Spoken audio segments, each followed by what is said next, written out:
Welcome to P. Agarwal editorial. So, the first article that we are going to discuss today is Smoke, Sulfur and India's Environment Policy. तो ये article Monday या Tuesday का है, उसमें रह गया था, तो ये मैं अब कवर कर रही हूँ।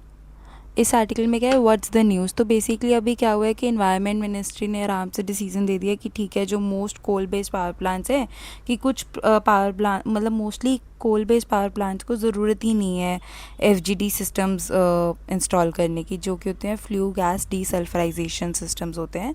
तो पहले तो इन्होंने कहा था 2017 तक हो जाना चाहिए, सभी को एफजीडी सिस्टम्स इंस्टॉल कर लेने चाहिए। जब कुछ लोगों ने कर लिया तो इन्होंने कर दिया कि नहीं करने की ज़रूरत है मोस्टली को। तो कितना मतलब बाइफर्केशन है, एक ही कंट्री में जो स्टैंडर्ड्स हैं वो डिफरेंट डिफरेंट हैं। तो जो एफजीडीज़ हैं वो किस लिए होते हैं कि जो सल्फ़र डाइऑक्साइड बन रहा है उसको रिमूव करने के लिए, उसकी एमिशंस को, जो कि एक हार्मफुल गैस है अगर आप ज़्यादा देर उसके उसमें रहो, इनहेल करो तो। और वैसे भी काफ़ी रेस्पिरेटरी प्रॉब्लम्स उससे आती हैं। What was the original plan. तो पहले तो 2015 में गवर्नमेंट ने कहा कि हाँ जी आपको इंस्टॉल करना पड़ेगा, सबके लिए ज़रूरी है, 2017 तक सभी कर लें। तो कितनी ज़्यादा पहले तो वीक इम्प्लीमेंटेशन रही कि अभी तक हुए ही नहीं थे इतनी जगह पे। 180 कोल प्लांट्स हैं हमारे पास, जिसमें 600 यूनिट्स हैं। उनमें से सिर्फ 8% यूनिट्स हैं जिन्होंने एफजीडीज़ इंस्टॉल करे हैं, वो भी एक पब्लिक सेक्टर कंपनी के द्वारा करे गए हैं, एनटीपीसी के द्वारा। फिर Y is SO2 a problem. तो अब SO2 एक प्रॉब्लम क्यों है, क्योंकि एक तो वो रेस्पिरेटरी इश्यूज़ करती है, आई इरिटेशन। फिर वो अगर आप ओवर टाइम उसे इनहेल करो तो वो और भी ज़्यादा डेंजरस है। फिर SO2 कन्वर्ट होकर सल्फेट्स में बन जाती है, तो वो पर्टिकुलेट मैटर 2.5 में कंट्रीब्यूट करती है, जो कि एक मेजर एयर पॉल्यूटेंट हो जाता है। Why did the government roll back the rule. तो गवर्नमेंट ने फिर ये रूल क्यों रोल बैक कर दिया, क्योंकि बहुत एक तो कम वेंडर्स थे जिन्होंने एफजीडीज़ इंस्टॉल करे। काफ़ी ज़्यादा कॉस्ट आती है उसकी इंस्टॉलेशन में और मेंटेनेंस में। हमारे पास वेंडर्स मतलब इंडिया में इतने ज़्यादा नहीं है कि इंस्टॉल कर सकें हम हर जगह। फिर इलेक्ट्रिसिटी बिल्स भी बढ़ जाते हैं। कोविड-19 के कारण भी इंस्टॉलेशन प्रोसेस में बहुत ज़्यादा डिले आ गया था, पर लेकिन वो तो फिर भी 2020 में आया, 2017 तक तो हो ही जाने चाहिए थे। Why did the government roll back the rule में और भी चीज़ें क्या कहती हैं, जो स्टडीज़ हैं फिर वो क्या बता रही हैं कि जो इंडियन कोल है उसमें सल्फ़र का कंटेंट ऑलरेडी कम है, तो SO2 ऑलरेडी हमारी लो है। फिर इनका कहना है कि जो सल्फेट्स हैं वो हो सकता है कूलिंग इफ़ेक्ट भी दें, जो कि ग्लोबल वार्मिंग को थोड़ा सा कम करने में हेल्प करेगी। पर लेकिन हम इसके लिए पॉल्यूशन तो नहीं बढ़ता रहने दे सकते ना, अगर वो कूलिंग इफेक्ट दे रहे हैं तो वो तो एक साइड इफेक्ट है। What the expert says. तो साइंटिफिक पैनल ने क्लेम किया जो SO2 लेवल्स हैं वो सेफ लिमिट्स में ही हैं ऑलरेडी, और जिन प्लांट्स ने एफजीडीज इंस्टॉल भी करे हैं उसका भी कोई खास उनमें फ़र्क दिखा नहीं है कि एमिशंस में। जो सल्फेट्स हैं वो अर्थ को कूल करने में हेल्प कर रहे हैं, हीट को ब्लॉक करके। पर जो आईपीसीसी हमारी क्लाइमेट चेंज की जो हमारी एजेंसी है वो क्या कहती है कि जो कूलिंग है वो एक साइड इफ़ेक्ट है, ना कि एक रीज़न है कि हम पॉल्यूशन को इनकरेज करें। तो जो आईपीसीसी क्लाइमेट अथॉरिटी है उसका ये कहना है कि हम ये जो यूनाइटेड नेशंस की इंटर गवर्नमेंटल बॉडी है उनका ये कहना है कि ये एक साइड इफ़ेक्ट है। तो इसका मतलब ये थोड़ी है कि हम मतलब ये सोच के कि अच्छा कूलिंग इफ़ेक्ट आ रहा है तो हम उससे पॉल्यूशन बढ़ते रहने दें, तो वो चीज़ नहीं चलेगी। फिर new rule, who must still install FGDs. तो अब ये क्या है कि 20% कोल प्लांट्स को इन्होंने कह दिया कि अब सिर्फ 20% प्लांट्स को ही चाहिए एफजीडीज। और ये भी क्या है कि ये जो प्लांट्स है ये जोग्राफिकल लोकेशन के हिसाब से हम डिसाइड कर रहे हैं। डेडलाइन 2028 की कर दी गई है कि अगर आप एनसीआर के 10 किलोमीटर एरिया में हो, या फिर जो सिटीज़ हैं जिनकी 1 मिलियन से ज़्यादा पॉपुलेशन है, फिर जो पॉल्यूशन हॉटस्पॉट्स हैं उनको करना है। ये नहीं कि कौन कितने ज़्यादा डेंजरस या हार्मफुल प्लांट्स हैं। ये अब कंट्रोवर्शियल क्यों है कि दो डिफरेंट इन्वायरमेंटल स्टैंडर्ड्स हो गए एक तो एक कंट्री में। फिर जो पोल्यूशन कंट्रोल है वो इस पे डिपेंड कर रहा है कि प्लांट कहाँ पे है, ना कि कितना हार्मफुल है।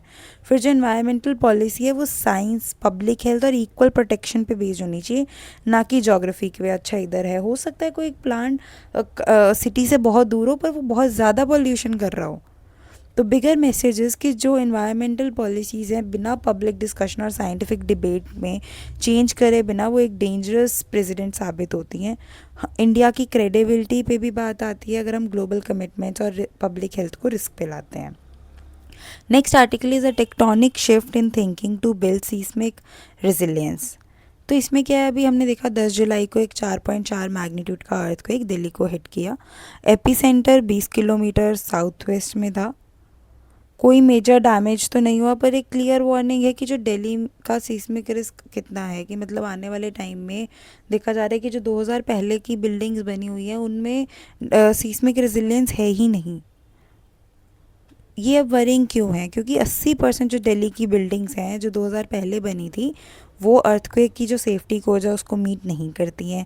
सिटी सीस्मिक जोन 4 पे आता है जो कि एक बहुत हाई रिस्क एरिया बनता है। फिर दिल्ली में 33.5 मिलियन रेजिडेंट्स हैं और 5000 प्लस हाई राइजेज हैं। तो earthquakes are increasing across Asia. तो हमने रीसेंट क्वेक्स कौन से देखे, Myanmar, Thailand, Tibet, Greece, then Indian Myanmar border पे। तो ये फ्रीक्वेंट ट्रेमर्स देखे जा रहे हैं। तो ये सिग्नल करता है कि जो ग्लोबल टेक्टोनिक है वो अनरेस्ट में है और इंडियन प्लेट जो है वो रेस्टलेस है इस वक्त। तो why is India so vulnerable?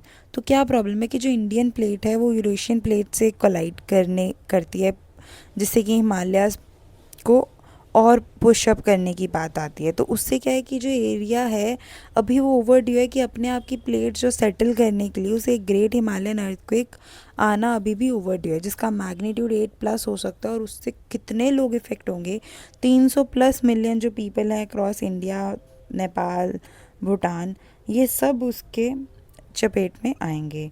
तो उससे इतने ज़्यादा लोगों को नुकसान हो सकता है। Building fragility plus urban risk. जो अब ईस्ट दिल्ली है, लिक्विफिकेशन प्रोन सॉइल्स, वो एक मेजर रिस्क एरिया है। फिर काफ़ी जो हाई राइजेज़ हैं उनमें प्रॉपर डक्टाइल डिटेलिंग नहीं है, शेयर वॉल्स नहीं है उनकी।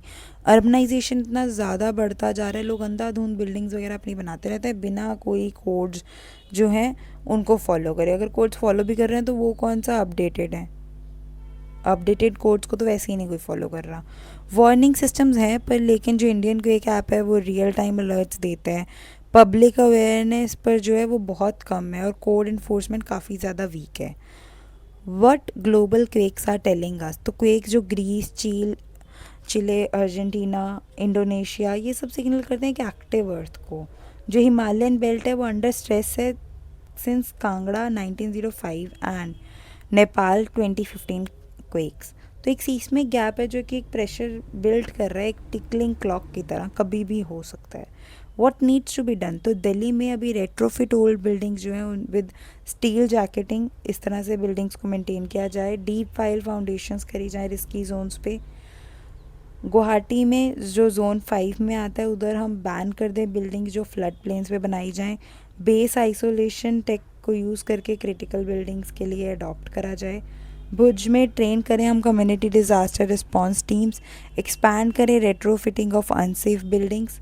इंडिया के अक्रॉस ओवरऑल क्या है कि कोड जो है अर्थक्वेक सेफ्टी कोड्स वो प्रॉपरली फॉलो करी जाएं।